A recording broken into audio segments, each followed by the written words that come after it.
Estimados alumnos, iniciamos con la exposición del marco teórico de este curso de filosofía contemporánea, en el que abordaremos una gama muy amplia de autores, de ideas, de corrientes, que pues de alguna manera tienen línea de continuidad o concordancia entre sí, pero de otra manera veremos también sus grandes diferencias. Bueno, pues vamos a iniciar. Recordamos, por supuesto, objetivos de esta materia en esta sesión introductoria.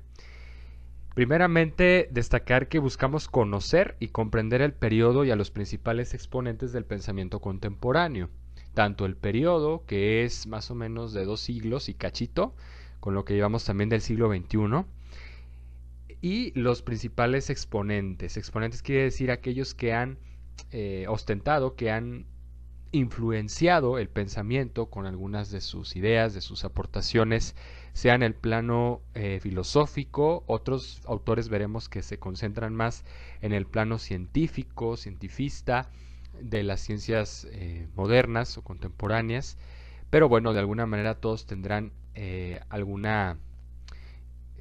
punto de convergencia en lo que es la filosofía. Sobre su visión, como les platicaba en la sesión por Zoom, del hombre, del mundo y de Dios. Luego, segundo objetivo, desarrollar un criterio amplio que permita analizar e interpretar adecuadamente las realidades del mundo actual. Con esto del criterio amplio nos referimos a un pensamiento crítico, ¿sí? Científico, bien argumentado, respaldado en pues, la documentación, los textos que estaremos considerando para el análisis, las explicaciones teóricas, por supuesto, su propia reflexión, todo esto con el objetivo, como dice, de analizar.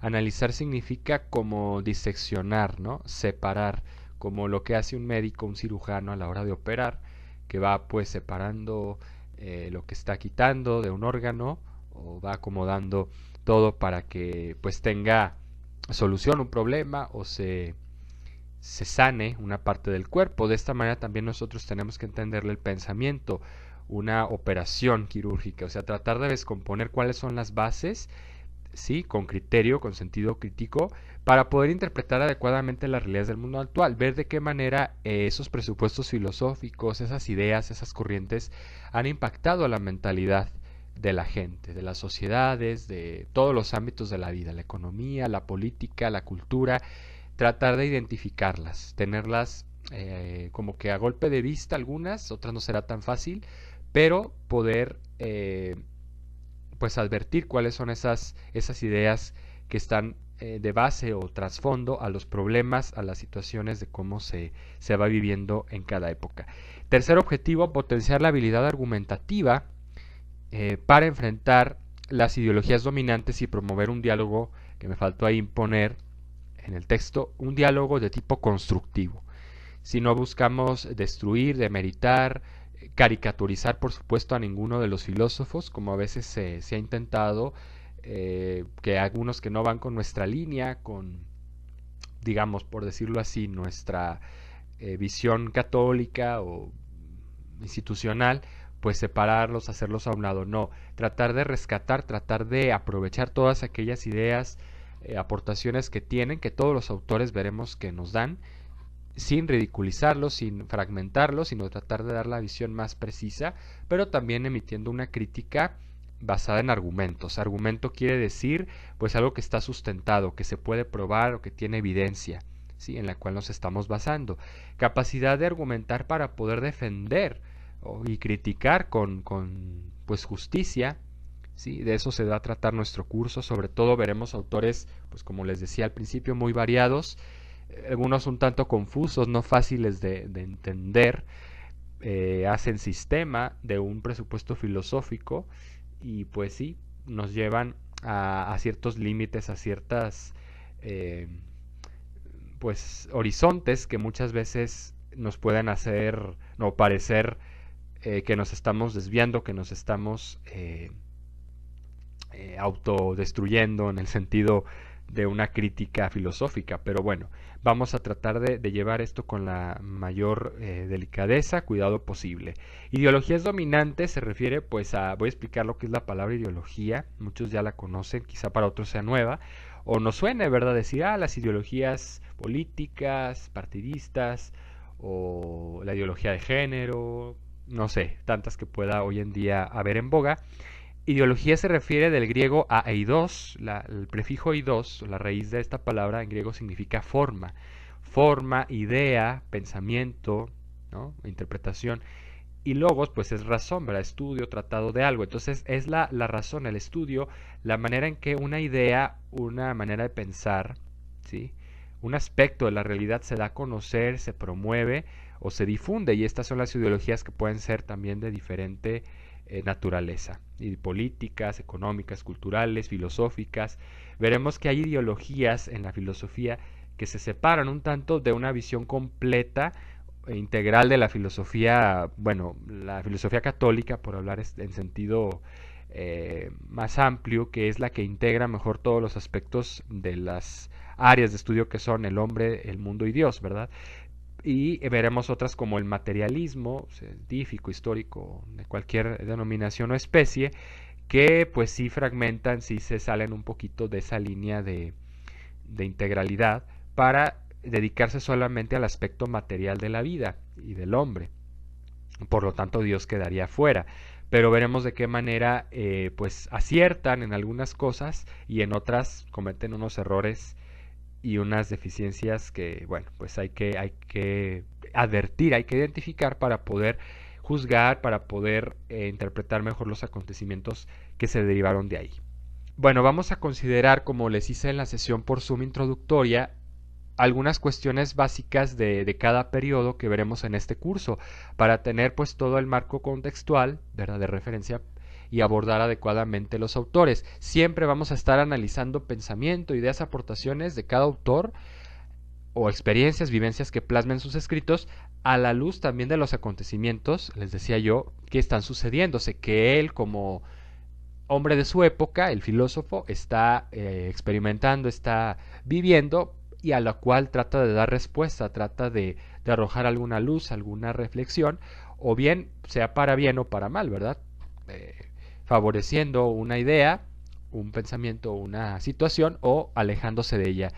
De alguna manera encontraremos también filósofos que son reaccionarios a las situaciones, a los sistemas que están viviendo.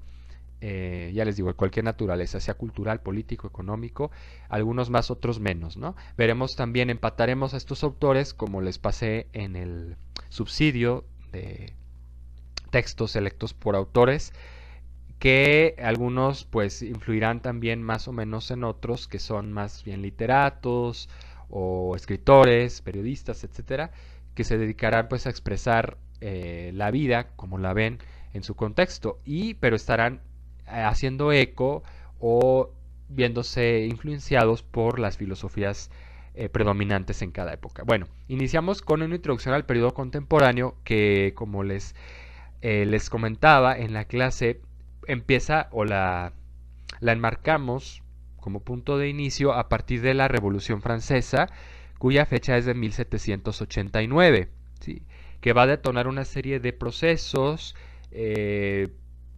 sistemas, revoluciones, situaciones, en fin, que pues van a conformar el panorama contemporáneo hasta nuestros días. Aquí les doy una lista de los sucesos más determinantes que se derivan, como ya dije, de la Revolución Francesa, que viene a suponer la caída del antiguo régimen, como ya platicábamos, ¿no? Haré algunas referencias de nuevo a esto en los autores que veremos del idealismo más adelante. Luego, bueno, lo que propugnaba la Revolución Francesa, ahorita lo voy a considerar. Vamos señalando rápidamente los diferentes acontecimientos. Primera mitad del siglo XIX, como leen ahí, se lleva a cabo la emancipación de las colonias en América. Estos movimientos de emancipación veremos que tienen una respuesta o una línea de continuidad a todas esas ideas de la Ilustración, del cambio de época, que propugna el iluminismo ilustrado, la ilustración como fenómeno cultural, así como sucedió el Renacimiento, ¿verdad? Siglos atrás, que fue un cambio de paradigmas, volver al hombre, volver a la razón, a los valores originales del hombre, dejando un poquito de lado, sin descartar del todo la fe, ¿verdad? La dimensión religiosa, pero sí entendiendo al hombre en cuanto hombre, sus valores principales. Así, del mismo modo que el Renacimiento contesta a la Edad Media, trata de contestarle el Iluminismo a la Edad, bueno, a lo que fue el Renacimiento y los eventos de la Primera Edad Moderna, ¿sí?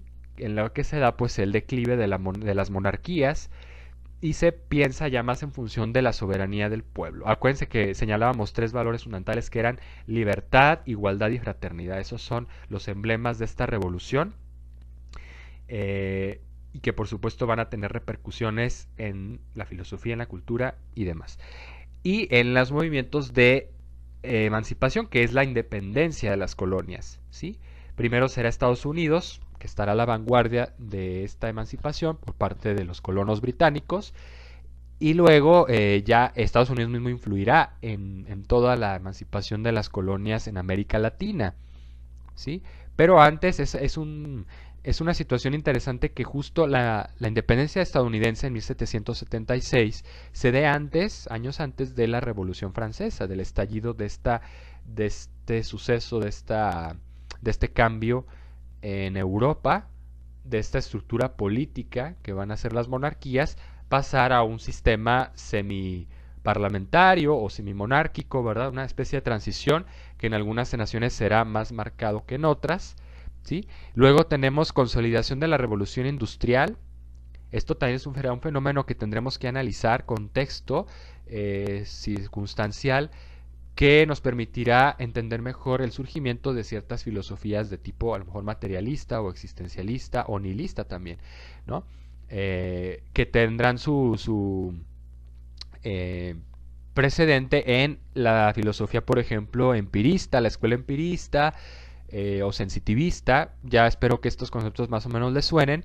Nos referiremos, haremos recuento de la aportación de filósofos como John Locke, que es empirista, Berkeley, también inglés, o David Hume, que es sensitivista, ¿no? Por hablar de esta escuela, pero también la contraparte, que son las ideas, las filosofías de tipo idealista, como René Descartes, al que ya nos referimos, Emmanuel Kant, ¿no? Bueno, Leibniz, Spinoza están como por ahí en medio, pero son filósofos que ya sucedieron, ya pasaron y tendrán algún eco, algún impacto en los posteriores.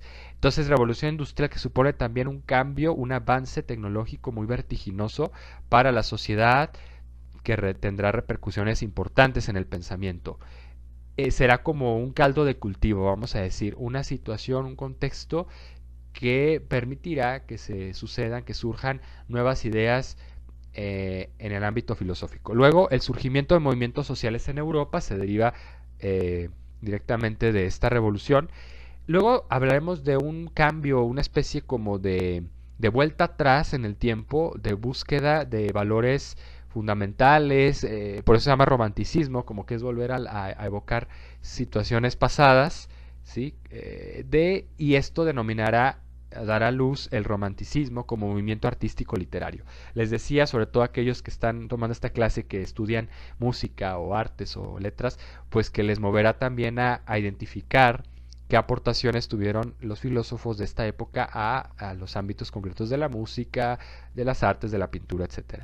Luego, segunda mitad del siglo XIX, grandes descubrimientos e invenciones. Tendremos pues invención de la electricidad, el teléfono, el cine, auge del nacionalismos y colonialismo británico, francés y alemán. Bueno, surge un nuevo colonialismo, así como el que ya había habido ciclos anteriores en la historia, pero ahora de una nueva manera, vamos a decir, un colonialismo geopolítico, hegemónico, de grandes proporciones, donde ya las naciones buscarán un predominio universal casi unas sobre otras, ¿no? Estará Inglaterra, ya habrá terminado, o será la fase de decadencia del colonialismo español, que viene desde la conquista, ¿verdad?, de América, 1492, descubrimiento y conquista, luego hasta 1810, bueno, hasta el 21 que se da la emancipación definitiva de México, por parte de España y luego las demás colonias. Cuba y Filipinas serán los reductos del Imperio Español hasta fines de este siglo. Pero bueno, básicamente ya España quedaría como que en segundo lugar, en segundo término, para dar paso al colonialismo británico, el francés y el alemán. Estas ideas del colonialismo, del nacionalismo, del deseo de que una nación se empodere, se ponga como que a la vanguardia o lidere a otras, sea pues sí, un referente principal, tiene que ver en las ideas también de la Revolución Francesa. Veremos cómo esto tiene relación y por supuesto la filosofía que hay de por medio, la visión del mundo, del hombre en cuanto al idealismo, ¿sí? Al deseo de pues llegar a dominar, a tener una autodeterminación como nación, ¿no? Como potencia, a influir en los demás, a crear también pues una serie de conflictos, de barreras, para que sean naciones unas más que otras las que lideren pues a los demás. Luego el realismo como movimiento artístico literario. Esto ya contrastaría con el romanticismo a nivel, pues sí, artístico. En movimientos en la pintura, en la literatura, en la arquitectura, veremos esos rasgos de realismo donde lo que se busca, sobre todo por la influencia de la revolución industrial, los movimientos sociales y obreros, retratar la vida como es, ¿no? En su realidad cotidiana, material, pues sí, espacio temporal, vamos a decir. Bueno, luego les enlisto ahí rápidamente otra serie de acontecimientos ya en lo que toca al siglo XX, plenamente al siglo XX, que serán, bueno, Revolución Mexicana, que será para nosotros importante tener en cuenta este fenómeno que rompe con una especie de esquema que había tras el porfiriato, una dictadura de varios años, que por una parte es benéfica para México en lo económico, pero también pues genera insatisfacción, descontento, opresión, y esto va a detonar en un cambio un tanto radical, si me lo preguntan a título personal, pero también desde los críticos de la historia, que fue pues un poner punto y aparte, un cerrar página a una era que también fue de tecnologización, de desarrollo y proyección para México en términos económicos, pero culturales también, y se sufrirá una especie de rezago que, bueno, buscará pues que pues los bienes se distribuyan de una mejor manera las tierras, ¿verdad? Ese es uno de los objetivos de esta revolución, pero sin embargo generará muchos rezagos, muchos atrasos, que ya consideraremos después. No nos meteremos tanto porque esto forma más bien parte de filosofía latinoamericana, pero seremos algunas referencias o ustedes podrán comparar lo que se está viviendo en Europa desde la filosofía en las grandes transformaciones y sucesos con respecto a lo que pasa en México. Habrá un paralelismo, habrá una relación. También porque la Revolución Mexicana sirve de inspiración para otras revoluciones como la rusa, que pues es aquella que va a determinar más el panorama en el siglo XX. De 1914 luego al 18 tenemos desarrollo de la Primera Guerra Mundial.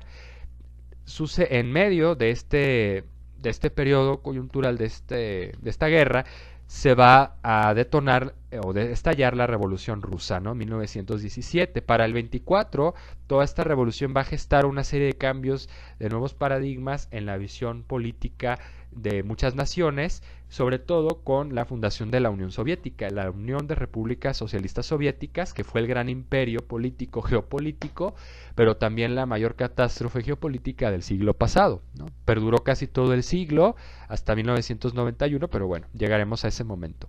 ¿Qué supuso, la URSS como sistema económico, político, social, que se nutrió por supuesto, de raíces netamente filosóficas, ¿no? De ideologías, pensamientos como el marxismo, ¿no?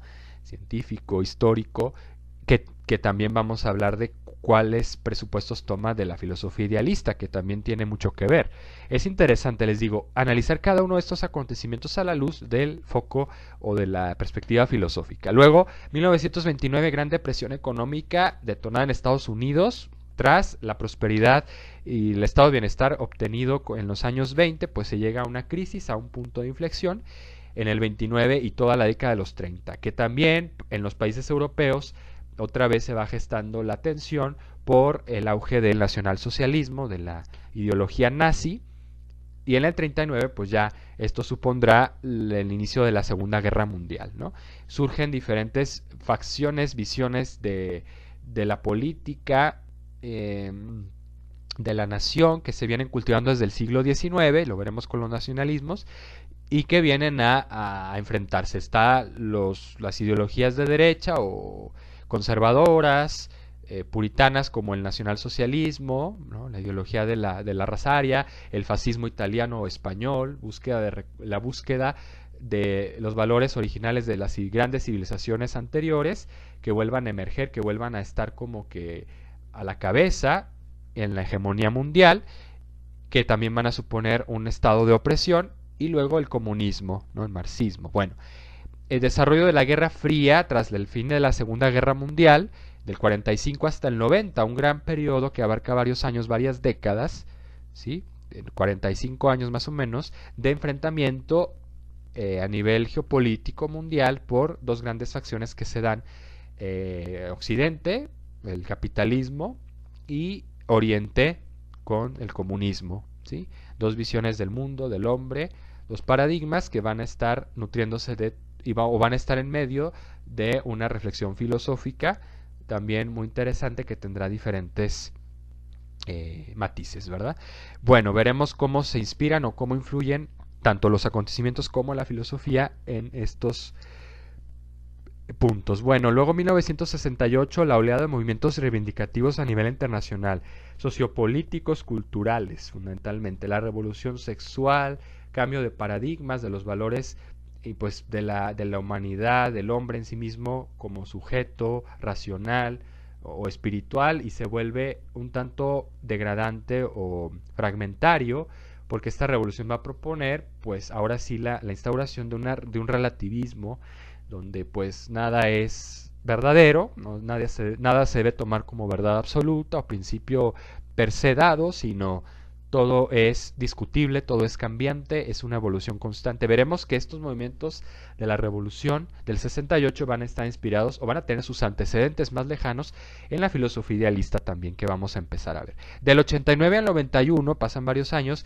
se da un periodo de transición para el mundo, de cambios también vertiginosos, con el fin del comunismo, del sistema comunista en la Unión Soviética, en Europa Oriental, varias naciones. Estamos hablando de 15 repúblicas socialistas que conformaban la Unión Soviética, y luego otras naciones europeas de centro y oriente, que incluida Alemania, la mitad de Alemania oriental, que pasan del sistema socialista comunista al libre mercado, al capitalismo, ¿no?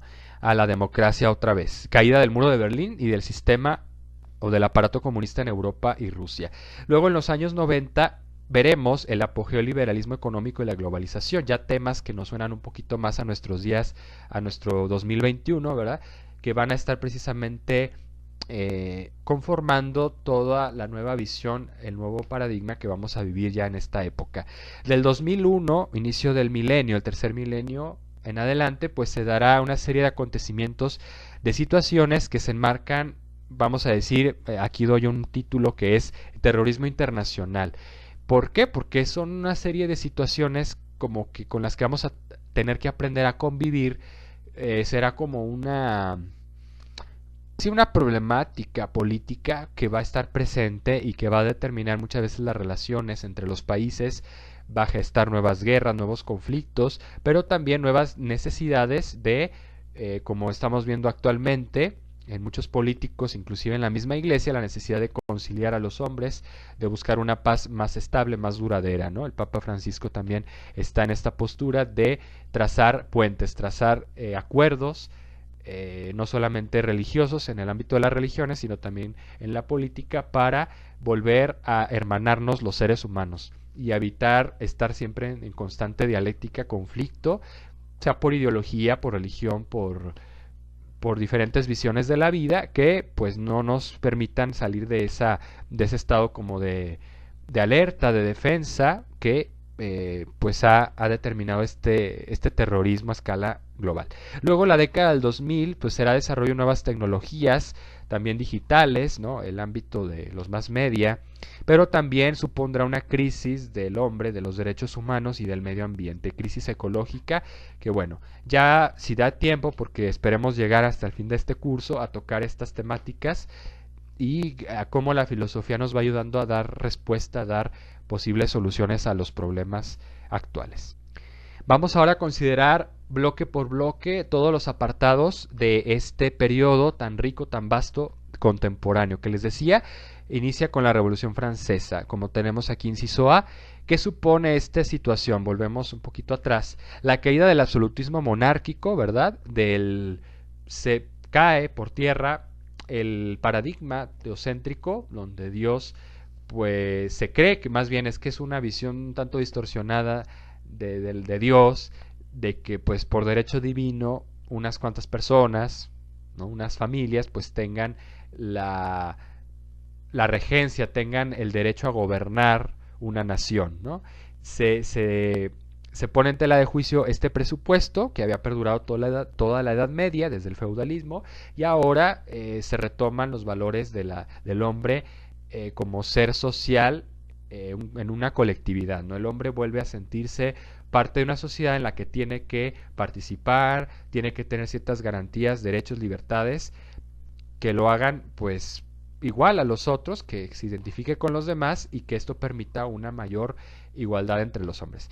Luego, entonces, caída del absolutismo monárquico, que ya había llegado a su crisis, el dogmatismo intelectual, que esto es un término que acuñarían los ilustrados, como veíamos en la sesión por Zoom, explicábamos, que quieren rescatar los valores sí originales de la civilización occidental, de los grecolatinos, pero quieren apartarse de los valores del cristianismo, ¿no? Los valores religiosos que durante mucho tiempo impulsaron el conocimiento, la ciencia, las artes, y ahora parece que están otra vez en fase de desconocimiento, de desaprobación.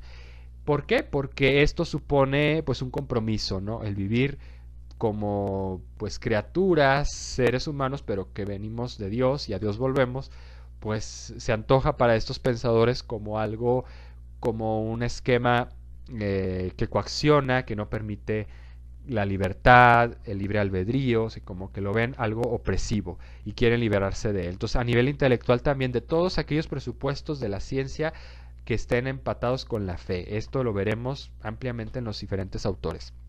Dogmatismo intelectual religioso.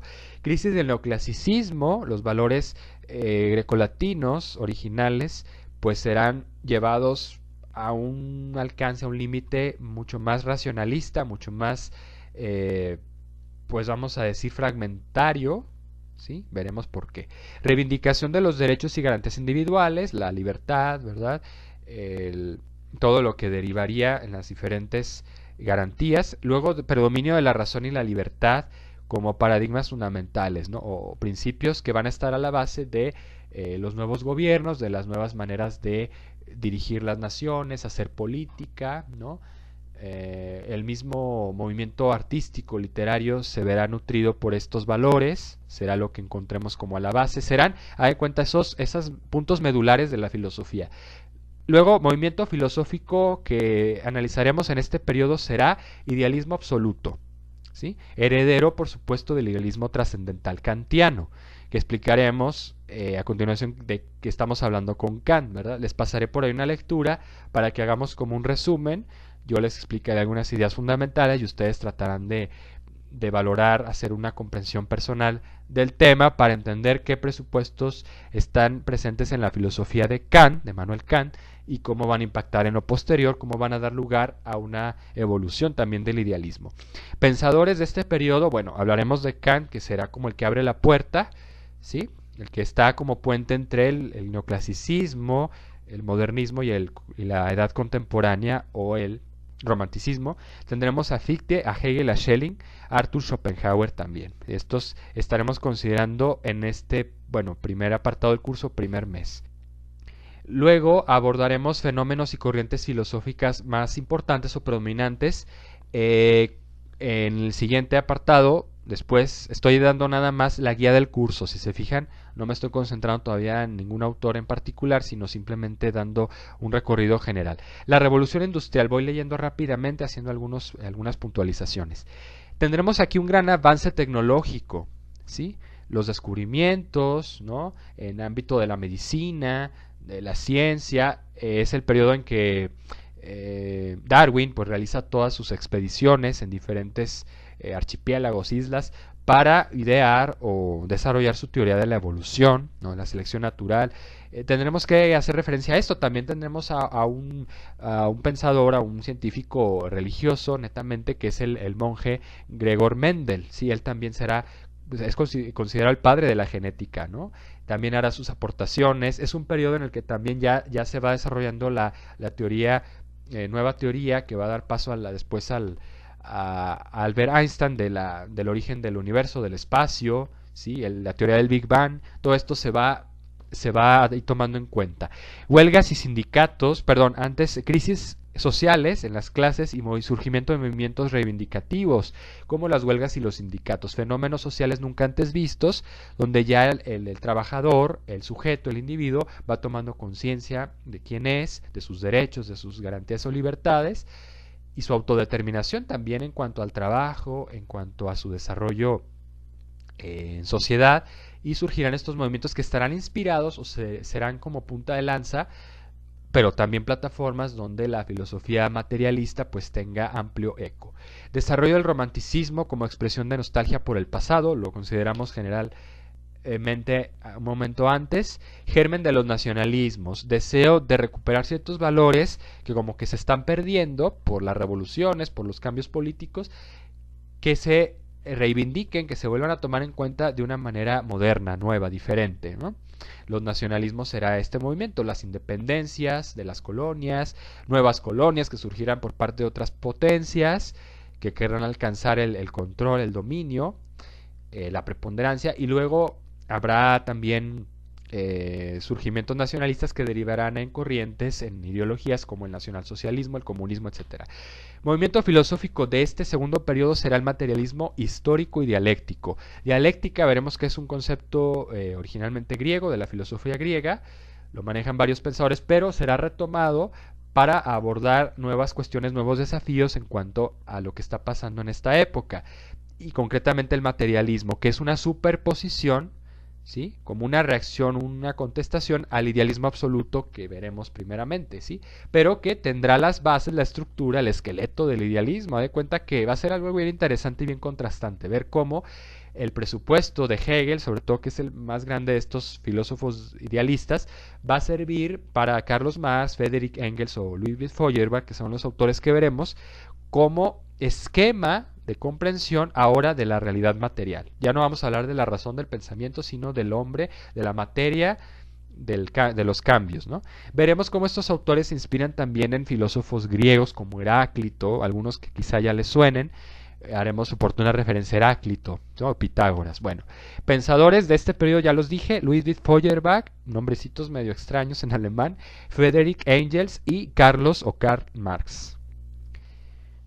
Tenemos a continuación el siguiente periodo de esta guía, de esta introducción general, auge de nacionalismos y consolidación de la ciencia. Ya venimos hablando de qué es nacionalismo, lo puntualizaremos. Deseo de que una nación se empodere, emerja, se constituya nuevamente, se entienda, se identifique con ciertos valores que la hacen única, propia, pero a la vez sea un referente, un líder y una potencia sobre otras.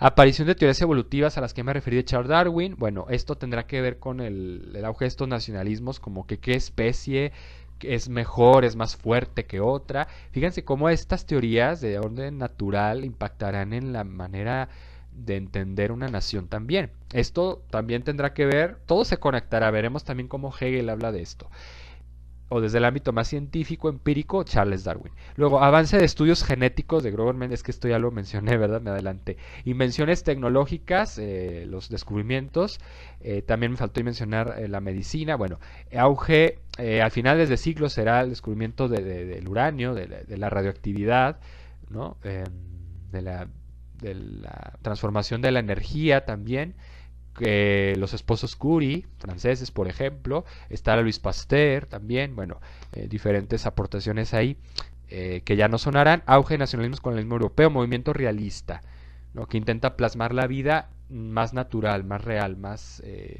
material.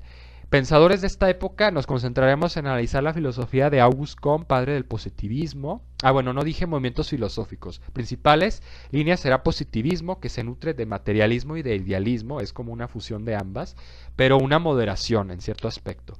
Nihilismo o niquilismo, ¿sí? Y pragmatismo. Del pragmatismo no consideraremos tanto, nada más algunas líneas, algunas consideraciones generales. Pensadores Auguste Comte, Friedrich Nietzsche, los más importantes que veremos a fondo, y Charles Peirce en América, que será el propulsor del pragmatismo, que se deriva del positivismo de alguna manera, ¿sí? Tendrán una relación entre estas tres. Claro que el nihilismo será como la piedra de choque o el punto de discordia, porque el nihilismo va a querer cancelar, a querer poner de cabeza todos los presupuestos, principios de los otros sistemas o pensamientos. Último, y que será cuarto periodo ya de este recorrido filosófico que haremos, será el periodo entre guerras y revoluciones, plenamente siglo XX, que les digo, será lo que quizá vayamos a terminar el curso, esperemos nos dé tiempo de hacer algunas reflexiones ulteriores ya con respecto a los años más recientes, a nuestra época ya millennial, bueno, postmillennial, ¿verdad? O postmodernismo ya en el siglo XXI, pero bueno, todo lo que veamos del siglo XX será determinante, será lo que nos ayuda a interpretar mejor los acontecimientos actuales. Estallido de la Primera Guerra Mundial, ¿sí? Revolución bolchevique en Rusia, fundación del primer Estado socialista, la Unión Soviética, que tendrá sus raíces en la ideología, filosofía materialista e idealista. Estas dos grandes, que es el idealismo y el materialismo, los estaremos considerando ampliamente porque son las fuentes, ¿sí?, de donde se va a nutrir todo lo demás, inclusive las reacciones contestatarias a estas filosofías, como veremos a continuación. Movimientos filosóficos, ya me referí un poquito a lo anterior. Está la fenomenología, bueno, existencialismo y fenomenología serán dos corrientes filosóficas del siglo XX, empezaron en el siglo XIX, que se estarán gestando, que se estarán derivando como movimientos reaccionarios. ¿A qué? Principalmente al nihilismo y al positivismo o inclusive materialismo. A todas las corrientes anteriores del siglo XIX, estas nuevas estarán dando respuesta, estarán buscando nuevas soluciones a los problemas del hombre. El existencialismo hablará más del ser concreto, espacio temporal, el significado de las experiencias. También la fenomenología nos dará luz sobre esto, de lo que vivimos, de por qué estamos aquí y ahora, en un contexto, en una situación o coyuntura particular, ¿sí? Luego el neopositivismo, que vendrá a rescatar ciertos aspectos del positivismo, más bien casi todo, el desarrollo de la neurociencia, del psicoanálisis. Aquí se enfrentarán muchos filósofos o harán una reflexión más profunda sobre la psique, la psicología, la mente humana, el elemento del lenguaje. Esperemos llegar también a ellos, pero pues son secundarios, como el pensador, el alemán Ludwig Wittgenstein, ahí disculpen si la pronunciación es un tanto vaga. Él hablará de la filosofía del lenguaje, hablaremos también de cierta filosofía de la cultura, o el estructuralismo, otras nuevas dimensiones que tomará la filosofía como un estudio ya más contemporáneo. Pensadores de este periodo fundamentales será Edmund Husserl, padre de la fenomenología, Martin Heidegger, el principal exponente del existencialismo más moderado, y Jean-Paul Sartre, también existencialista, filósofo francés, que tendrá pues repercusiones, sobre todo bastantes influencias en el movimiento del 68, en todas las cuestiones de la emancipación, la revolución cultural, sexual y todos los agravantes o atenuantes que ustedes quieran, ¿no? El Círculo de Viena por parte del neopositivismo, filosofía de las ciencias, que casi no lo tocaremos, nada más algunas consideraciones o referencias puntuales para entender cómo estos pensadores como Karl Popper u otros, bueno, Karl Popper no es estrictamente de este círculo, pero sí será un filósofo que conteste algunos presupuestos de estas nuevas ciencias que van tratando de reducir al hombre a una comprensión pues cientifista, estrictamente empírica de lo que le sucede, incluso a nivel de las emociones o del inconsciente. estas filosofías tratarán de contestar, ¿no?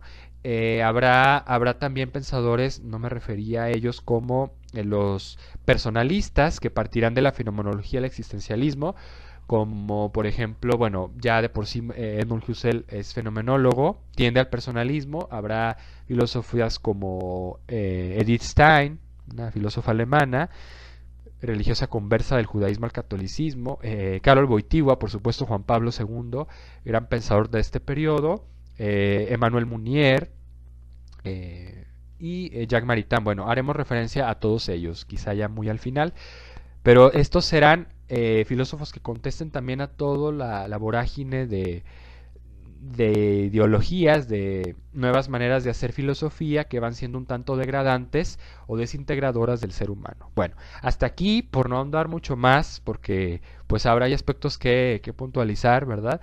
Estaremos considerando en general el periodo, ¿sí? Todo lo que vamos a considerar, todo lo que vamos a abordar en este curso, tiene que ver con estos acontecimientos, con estas corrientes y autores. Yo les agradezco el favor de su atención. Hasta aquí vamos a dejar esta introducción como estudio preliminar. Para la sesión siguiente que hagamos por Zoom próximo miércoles, quedé de mandarles por ahí, además de este primer video introductorio, una lectura de Manuel Kant, filósofo que nos va a permitir abrir la puerta al pensamiento contemporáneo, en concreto al idealismo, que será la primer corriente. Y de Kant estaremos desarrollando algunas ideas principales. Yo les voy a marcar ahí en la lectura que les mande algunas paginitas las líneas fundamentales del pensamiento para poder analizar y comentar en la próxima clase, ¿sí? Luego, en otra exposición siguiente, voy a hablar de la relación entre Kant y Hegel. Bueno, esto ya será después. Les agradezco el favor de su atención. Hasta aquí dejamos el tema y nos estamos viendo, sintonizando para la sesión por Zoom.